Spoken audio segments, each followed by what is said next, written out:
Hello everyone. In this tutorial, we are going to integrate this interesting rational function. You can see how concocted it is. Hence, we are going to break it down into partial fractions. But first of all, we have to consider the degree of the numerator and the denominator. You can see that the degree of the numerator is higher than that of the denominator, and hence we are going to first of all carry out a long division. So we have something like this one inside, x to the power of 3 minus 10x squared plus 27x. Then this one outside, we have x squared minus 10x plus 25. How many x squared can you find in x cubed? We have a single x, right? Then you take this, you multiply by all of this. X times x squared will give us x to the power of 3. X times negative 10x will give us negative 10x squared. Then x times 25 will give us 25x. Then we subtract. X cubed minus x cubed is 0. These two are exactly the same. You get 0. This minus this will give us 2x. Right? So we have 2x right here. So therefore, the whole of this can be written as what? The integral of this plus this divided by this. We have 2x divided by x squared minus 10x plus 25 with respect to x.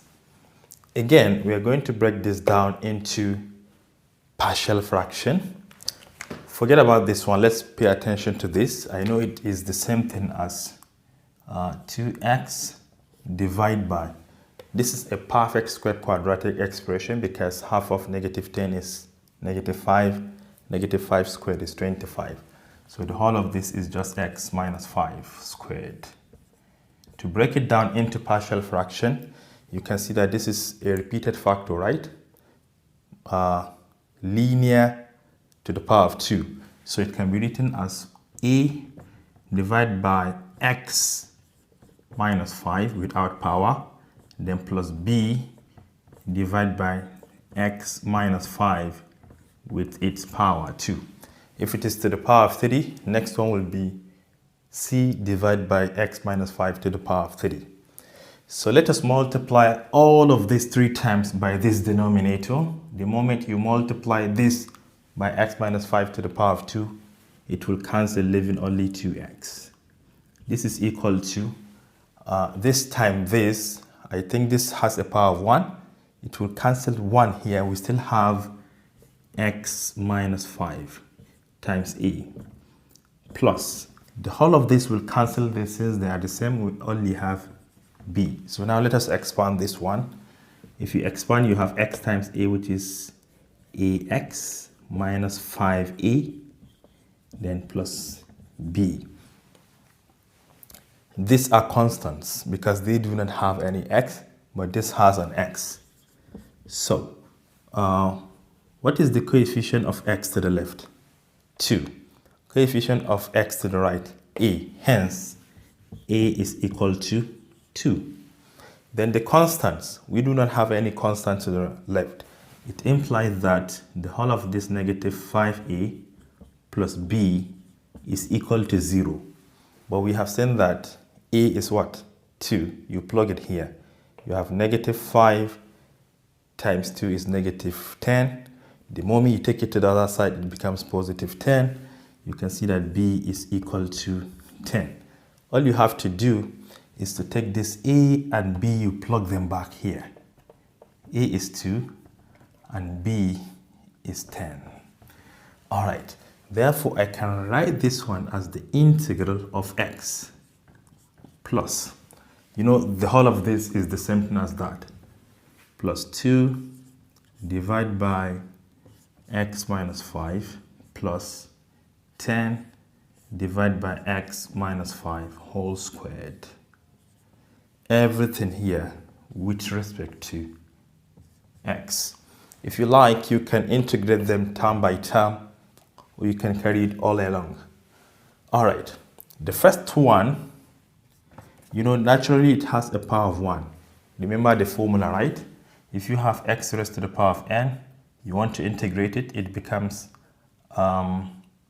x raised to the power of n plus 1 divided by n plus 1, then plus the constant of integration. So we have 1 here, which is our n, plus 1 will make it 2. So this is what? X squared divided by 2. You don't have to add the constant yet because we have other 2 terms. Plus, just observe, you can mentally factor out 2. So you have 2 times 1 divided by x minus 5.